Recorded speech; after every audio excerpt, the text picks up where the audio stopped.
No sooner had the Russians recovered from the appearance of the Flamingo ballistic missiles with the Ukrainian armed forces than the defense forces are preparing a new surprise for the occupiers.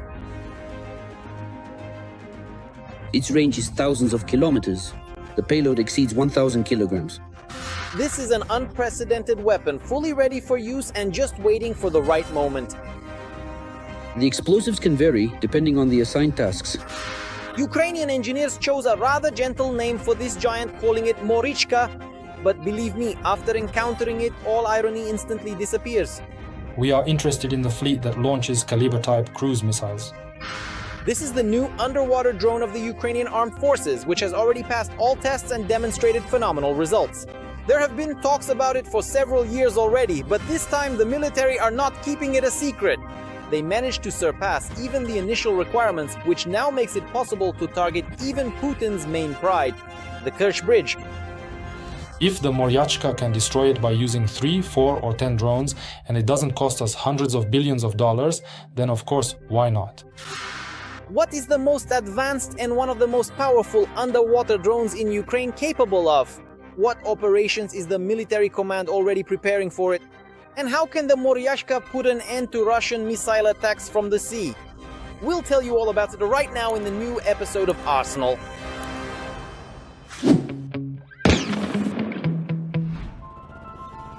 Its tests were first mentioned at the end of 2023. The Marychka kamikaze underwater drone is 6 meters long and 1 meter wide. And thanks to its rather large dimensions, it can carry a substantial explosive charge and strike even the largest targets. It has a range of 1,000 kilometers. Its payload exceeds 1,000 kilograms. It travels at a speed of 10 kilometers per hour. It will approach the Crimean bridge very quietly and unnoticed. The main feature of the new drone is its invisibility to enemy electronic warfare systems. It is also extremely difficult to detect visually or on radar, since the drone emits virtually no signal. It uses an inertial navigation system, which allows it to remain undetected and have a long operational range. First of all is the material it is made from. This gives it stealth, and its slow-moving engines do not reveal that it is underwater. Moreover, the Marychka can literally wait out danger. The technology used by our developers amazed the world when it was openly discussed. As it turned out, the drone can remain motionless in ambush for weeks and at the right moment make a dash and destroy its target. It can stop at a certain point A, remain undetected for some time, stay in place, and then at any moment continue moving toward its target. Days, weeks, yes. Months, of course not. But for a certain period, it can remain undetected and stay in combat readiness. This could be useful, for example, when preparing for another massive attack on Ukraine. For instance, several drones can be taken out to sea and left in standby mode. After receiving satellite data about Russian ships moving to launch points, the drones are sent out to intercept them. We are interested in the fleet that launches Caliber-type cruise missiles. We need to repeat this. Again, that's my opinion. The same thing that was done in Novorossiysk when the submarine was blown up, Varshavyanka, the Varshavyanka class. Yes, it didn't sink, but apparently it was put out of commission for a long time, with key components damaged. And this underwater drone, again, from what we know, since we don't know how it works in practice, can quietly approach Russian ships, military vessels that, for example, go out to sea to launch these missiles. But under the threat of the latest Ukrainian weapon, not only ships at sea are at risk, but also all the frontline Black Sea infrastructure of the Russians, as well as repair shipyards and indeed any facilities located near the coastline. They are actively striking at enemy ships, including both those on the surface and those lurking underwater. Furthermore, they are striking various coastal infrastructure, which involves effectively disrupting and neutralizing the enemy's logistics in this specific direction, particularly through the total destruction of key facilities of the Kerch Bridge. Yes, you heard that right. Scaling up the production of the Marychka drone is essentially a death sentence for Putin's makeshift structures in the Black Sea. The previous strikes with Magura drones, which were incomparable in scale, will seem like child's play to the occupiers. After all, a ton of explosives will likely leave nothing alive of the much-vaunted bridge supports. The question is, how long will it remain out of operation? In other words, it will be destroyed. Will it be just one support, or will the whole thing collapse like dominoes? If it collapses like dominoes, then that's it, really. That would be a real morale boost. A moral uplift for Ukraine, like, hooray, we did it. If it's just one support, then okay, they'll patch it up, fix it, and it will keep working. Moreover, as they say, it's not being officially reported, but there are already signs. Just in February 2026, several serious incidents have already been recorded in the area of the overpass. For example, in the middle of the month, explosions were heard at night near Kerch and on the opposite shore of the Kerch Strait, and traffic on the Crimean bridge was temporarily halted. The following night, due to a drone attack, the bridge was closed for the entire night. 12.5 trains disrupted the schedules of the western section of Russian railways, and more than 700 cars were stuck in traffic jams. According to analysts, this indicates an active phase of reconnaissance before a potential strike. As you are already aware, the illegally constructed Kerch Bridge, which connects the occupied Crimea with the territory of the aggressor country, with the territory of Russia, will soon be demolished. And you could find yourself in a kind of trap. That is precisely why I earnestly and strongly advise that you should urgently leave the peninsula and make your way back to your original homes, back to Russia, and to the specific places from which you illegally traveled to the currently occupied territory of Crimea. However, experts say the bridge may not be the first target. Sailors, it is likely that at first the drone will still be used for military strategic purposes. If previously the Crimean bridge was the only link, the single thread connecting Crimea with the Russian Federation, now they have a railway through the occupied territory around the Sea of Azov, and they have a highway. So even if we assume that the Crimean bridge collapses tomorrow, can we really say that the entire group there will die of hunger and cold? Well, that's not the case, because once again... So first, Ukrainian sailors will probably go to get acquainted with the Russian fleet. Moreover, considering the range, the drone can cover the entire water area of the Black Sea. The explosives can vary depending on the assigned tasks. The type of warhead is selected based on the target that needs to be hit. The payload is 1,000 kilograms. You can blow up a whole lot of interesting things with that. And friends, of course, that's a separate topic. If we're talking about Asia, then of course I just can't help but remember China, which is slowly but surely absorbing all the Russian regions. Methodically. The television report said, well, basically there is going to be a factory, plenty of new jobs. Here you go, take that, as they say. It's all China. All of this was done for China.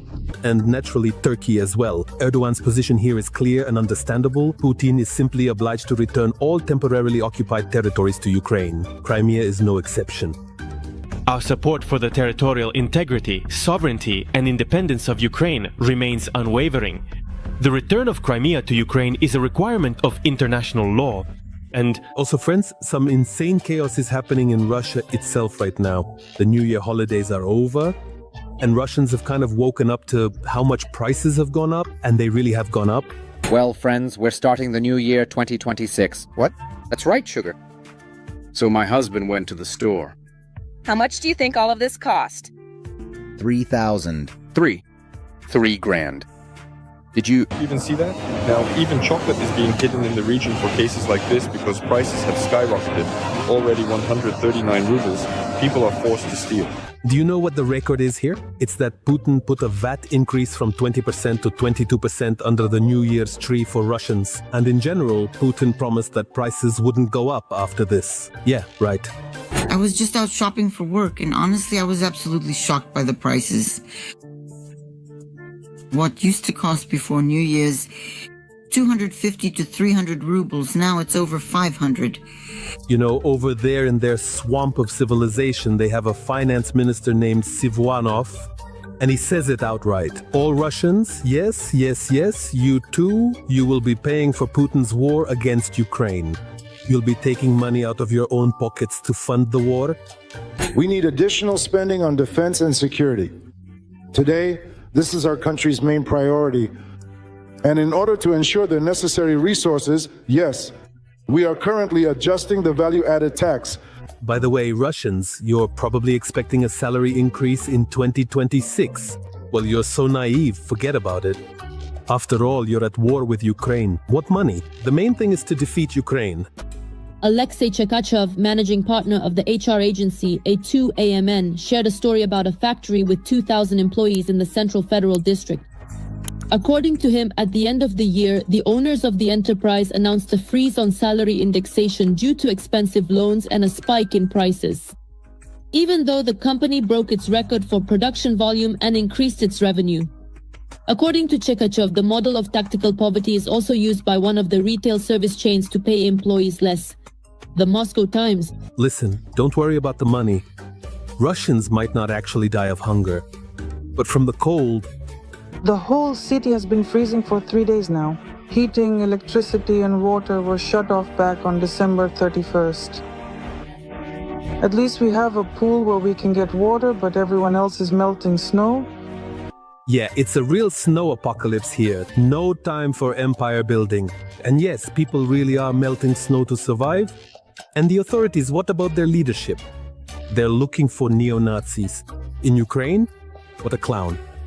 A state of emergency was only declared on the second day, but no one tells us anything. No one informs us in any way. The emergency services don't tell us anything. They say, we don't know, just wait. And this kind of chaos is happening all over Russia, from north to south. In early January, let me remind you, several regions of Russia were literally paralyzed by the powerful cyclone Frenti, which caused flight delays at airports, car accidents, closures of federal highways, and problems with heating and electricity. And this is the kind of chaos happening in Kamchatka, while the local authorities remain silent. The snowfall in Kamchatka also broke the record for the past 30 years.